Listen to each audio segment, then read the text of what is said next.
Growing plants from seeds is one of the most rewarding parts of gardening. You can save money, grow a bigger variety of plants, and witness the miracle of seeds turning into plants. In this Skillshare video, I'm going to show you soil blocking. This approach uses a tool like this or this to create small blocks of soil that you can start seeds in. Now, right now, this is our favorite approach for starting lots of seeds indoors without a bunch of plastic. I'm Amy Landers with GardensThatMatter.com, where we believe your garden is the key to better food, a better life, and a better planet. Soil blocking is going to create a little block of soil, as the name suggests, and what happens is you get a really robust little seedling because it's air pruned. The roots are air pruned. They don't get root bound. Super easy to transplant. You'll have a whole tray of them. So here's the steps to go through to do soil blocking. So first, get your growing area ready. If it's early in the season, you'll want a simple indoor light setup. When it warms up outside, I actually like to move our little seed nursery to a folding table out on our porch. So you could do the same, a protected area close to your house. You need bright morning sun and midday light or dappled shade.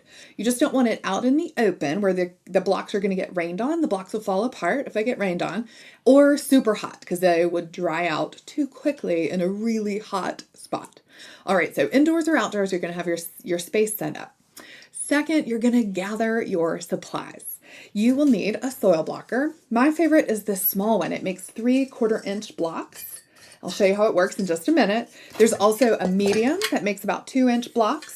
And there's even a large. If you really love this setup and you want to be able to pot up, you can get a larger one.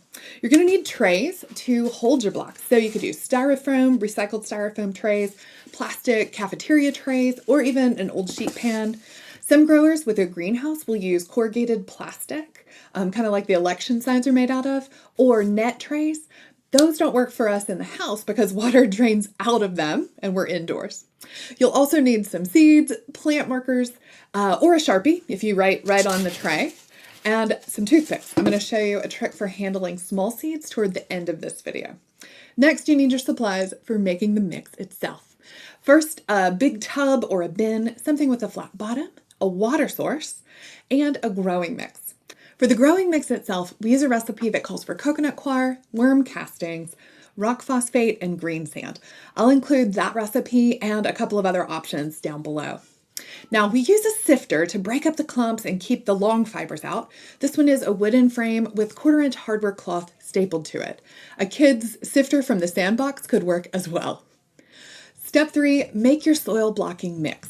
If you're using coconut coir, it usually comes compressed in a block, so you're going to add water to expand it. Follow those directions so you don't have excess water. Drier materials are going to be easier to mix. Go ahead and sift your ingredients together into your tub.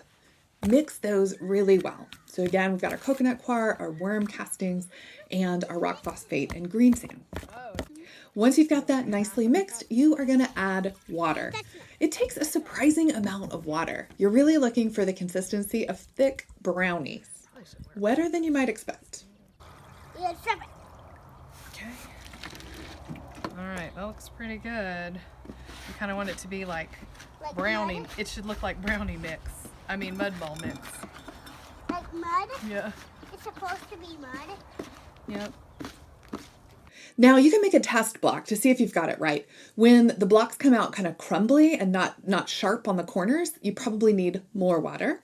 And if the blocks start slipping out as you pick them up, that mix is too wet. Okay, then push it in. Then pick it up. Scrape the bottom. Oops. And push down. Oops, I didn't do a very good job. I missed a couple. So that means it's a little too wet. At that point, you could add a little more dry material if you have some held back. I usually don't. I usually have it all in the bin. So sometimes I might have to tilt the bin to let some of the water kind of drip down to the bottom. Now you're ready to make soil blocks. You're going to pile the mix up to the depth of your blocker and press it in a few times to fill the cells. Watch out. Go ahead and give it a twist as you pick it up. Push that down. Scrape And then off scrape the the bottom bottom off. on the edge of the Good. tub.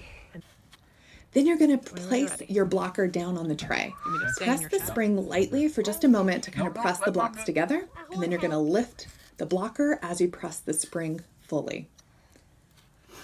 And repeat. One quick note, you'll want to keep a bucket of water close by so you can rinse the blocker. If you do this in between each set of blocks, they come out cleaner. Now, if you have leftover mix, you can cover it and use it a few days later. If it's going to be more than a few days, let it dry out and then you'll get it wet again when you're ready to use it. Now we're ready for step 6, plant your seeds. For small seeds, here's the trick that I mentioned at the beginning. You can use a wet toothpick to pick them up. Simply moisten the tip and it will, the seeds, 1 or 2 at a time, will stick to your toothpick. You can press them to the soil block and give them a little twist so that they drop right in. You can also use your toothpick to kind of press them into the soil. A sharpened dowel or a sharpened stick would also work for this trick. If you were doing a lot, it might feel better on your hand than holding a little toothpick to hold more of a dowel. Now for small seeds, you're just going to press those firmly into the surface. You don't have to worry about covering them. You just want them nestled in there so they can absorb moisture from the block, from the mix. That's important for germination. For larger seeds, you'll want to press them a little deeper into the block, or you may want to cover them with a sprinkling of the mix or some vermiculite just to make sure they stay nice and moist so you get good germination. Step 7 is to water daily. The way we water these, because we have them in a tray that holds water, is we just gently pour water on the side and let the blocks absorb the moisture. Maybe tilt the tray a little bit to make sure the water gets all around. And then after a few minutes, if there's standing water, we're going to pour that off. Now, if you have plants in the blocks for more than a few weeks, you might find that they need a little extra nutrients. So you could use a water-soluble fertilizer like fish emulsion once a week. Step 8, plant into the garden. You're going to treat these seedlings like any other. You're going to clear some space in your mulch and tuck them into the soil. Then press gently and water them in well. So I actually like to use a butter knife because I can dig down through deep mulch, because we have deep mulch on a lot of our beds, and open up a space in the soil and then drop the seed block, drop it right in, and then pat it in. It's really important to make sure if you are planting in deep mulch that you're getting down to the soil because in the mulch or in the compost, they're more likely to dry out. Now, if you're growing and you find that the blocks have kind of the roots have kind of grown between blocks, you can just gently separate them or use your knife to kind of make them loose, and they're ready to go. So that is how you use soil blocks to start seeds. Let me know down in the comments if you have any questions. And until I see you again, happy gardening. Good. That's good. That's good. Whoop. You're losing. Yeah, you still have it. Okay. And push and lift. Hey, nice work. Okay. I'm good at this. Yeah, you are. I already did 2. But the second one was a little cool. Okay, that's great. Good, that's good. That's ready to drop.